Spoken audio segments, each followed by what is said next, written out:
किसी भी चीज को समझने के लिए सबसे पहले मन को शांत रखना चाहिए और फिर काम पर ध्यान देना चाहिए, क्योंकि हम मन से ही प्रश्न खोज लेते हैं और मन में ही जवाब देकर बैठ जाते हैं।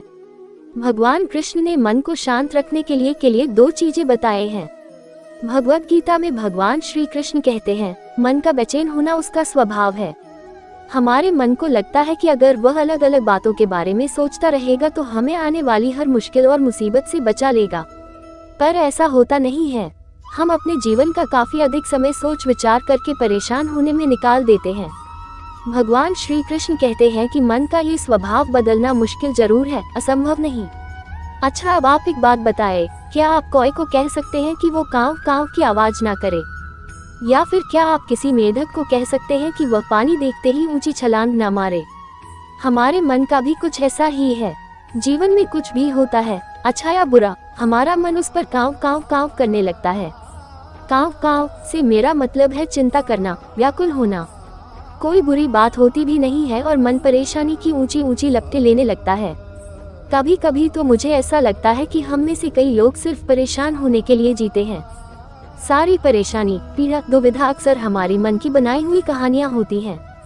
भगवान श्री कृष्ण हमें हमारे मन को शांत और स्थिर करने के लिए दो उपाय देते हैं। पहला, ध्यान लगाना या मेडिटेट करना। दूसरा, वैराग्य भाव सीखना। आप ध्यान या मेडिटेशन शब्द सुनते ही आप में से कई लोग कहेंगे कि आप आंख बंद कर सांसें अंदर बाहर नहीं ले सकते। यहाँ हम सब गलती कर बैठते हैं। मेडिटेशन या ध्यान का मतलब सिर्फ आंख बंद कर बैठना नहीं होता। मेडिटेशन का मतलब होता है अपना पूरा ध्यान किसी चीज पर लगाना और उसे हटने नहीं देना। अगर आप रोटी बना रहे हैं तो सिर्फ उस बात पर ध्यान दीजिए। अगर आप पिक्चर देख रहे हैं तो अपना पूरा ध्यान पिक्चर पर लगाएं। यह मत सोचिए कि पिक्चर देखकर आप अपना कितना वक्त बर्बाद कर रहे हैं। जब आप जीवन के हर छोटे बड़े काम को पूरे ध्यान से करते हैं तो आपका जीवन ही एक मेडिटेशन बन जाता है। ऐसे जीवन में शांति, स्थिरता, साहस और सफलता का होना अनिवार्य है। वैराग्य भाव दूसरा उपाय। वैराग्य का अर्थ यह नहीं कि आप सब कुछ छोड़कर जंगल में जाकर बैठ जाएं। वैराग्य का सच्चा अर्थ है कि आप जो काम कर रहे हैं उसका क्या नतीजा या रिजल्ट निकलेगा उसकी चिंता ना करें। जैसे अगर आपने कोई इंटरव्यू दिया, आप ये कर सकते हैं कि पूरे मन से तैयारी करें और अपना बेस्ट देकर आ जाएं। वह नौकरी मिलना या ना मिलना आपके हाथ में नहीं है।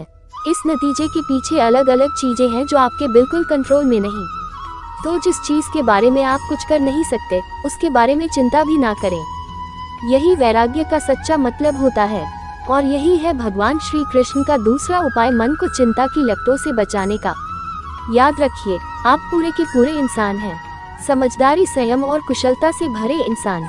आपका मन जब भी कोई की तरह अलग अलग बातों पर आपको परेशान करने लगे, तब अपने मन को भी प्यार से समझाए और शांत कर लीजिए।